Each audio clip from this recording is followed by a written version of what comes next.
A 30-year war, millions dead, all because of a single window.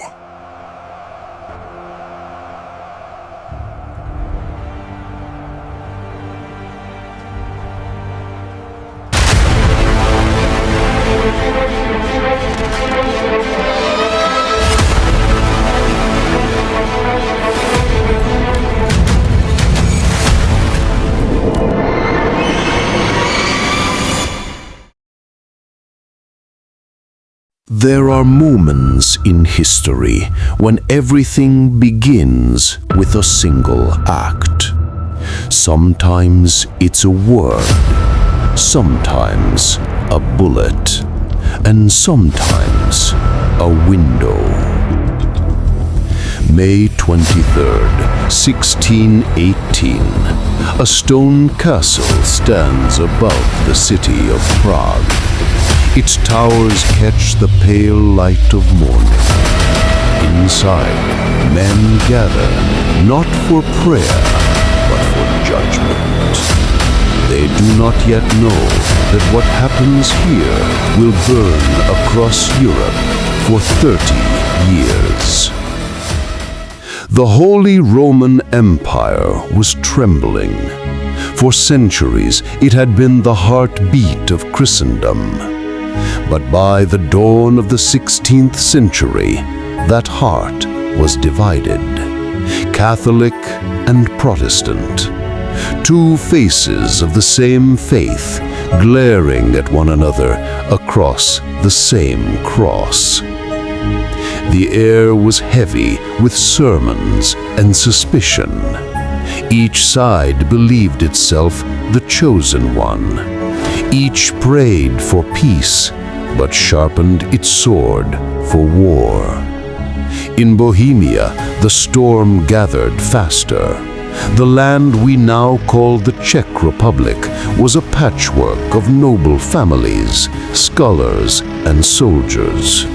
Many of them Protestant, ruled by a Catholic king. At first, there was quiet submission. But silence can be the loudest warning. King Ferdinand II, newly crowned, was no ordinary monarch. He believed his crown was forged in heaven itself. He would not bend. Educated by the Jesuits, he saw himself as God's weapon against heresy.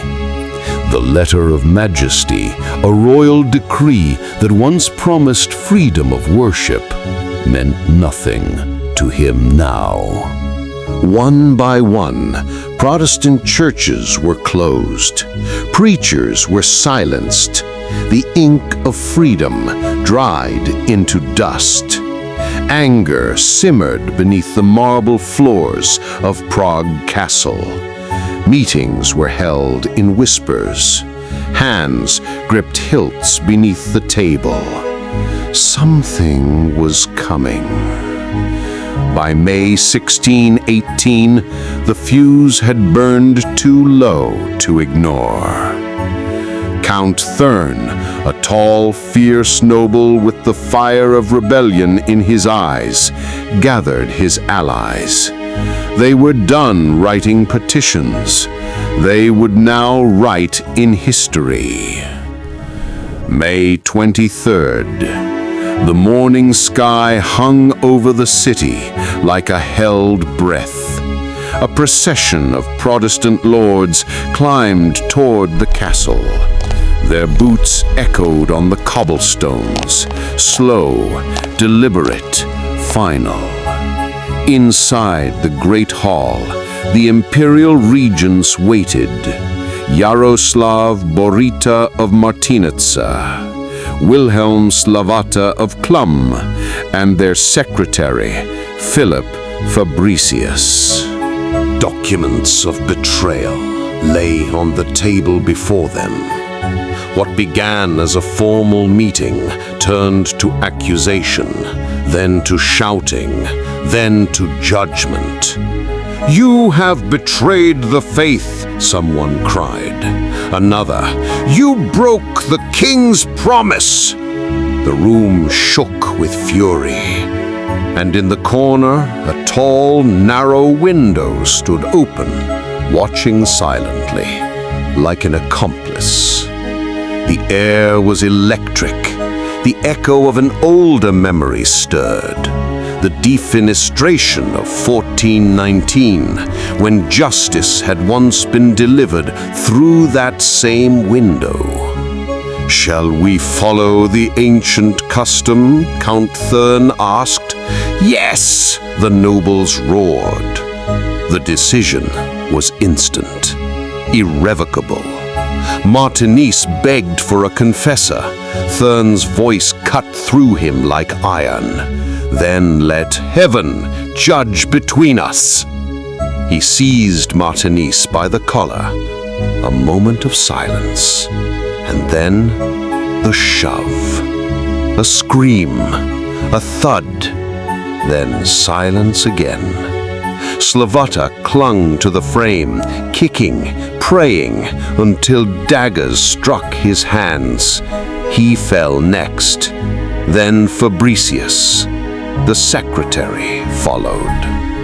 3 men, 3 falls, and 1 window that opened a century of war. Down below, the moat waited, not with stones, but with filth. And somehow they lived. They survived the fall, but Europe would not. History had just been pushed from a window. In the days and weeks after the Prague Castle incident, the news of 3 men falling from a window spread like wildfire across Europe. No one knew whether to laugh or to fear. Catholics cried, "A miracle from heaven." Protestants smirked, "No miracle, just a pile of horse dung that broke their fall." Behind the mockery, a storm was rising. The Holy Roman Emperor, enraged by the insult to his envoys, vowed to crush the rebellion. And in that moment, the wheels of one of the longest and bloodiest wars in human history began to turn. The conflict, later known as the 30 Years' War, began in Bohemia, but soon consumed all of Europe. Armies marched from every direction: imperial troops, Protestant forces, Swedish and Danish mercenaries. Each fought for a different cause: faith, power, revenge, or gold. And amid the clash of empires, ordinary people, peasants, families, children, became the nameless dead of history. Villages burned, fields turned to ash. Cities once filled with music and prayer became silent ruins. A war born from one window now pulled millions into the abyss.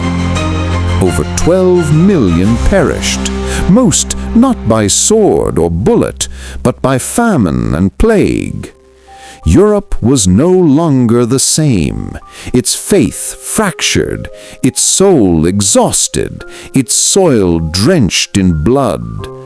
And when at last the Peace of Westphalia was signed in 1448, there were no victors, only new borders drawn upon old wounds, and a continent forced to begin again.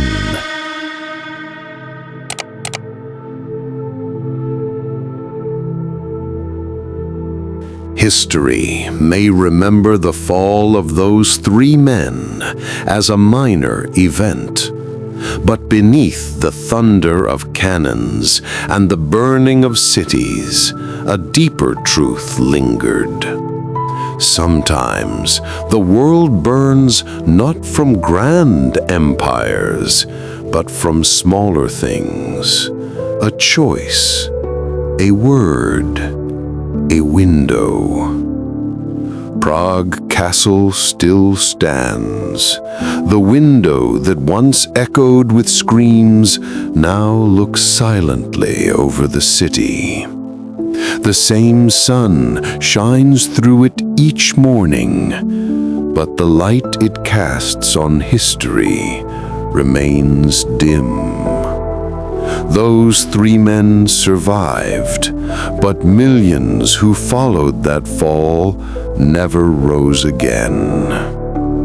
And perhaps that is humanity's greatest tragedy, that in our pursuit of faith, in our hunger for truth, we have thrown ourselves again and again from the very same window.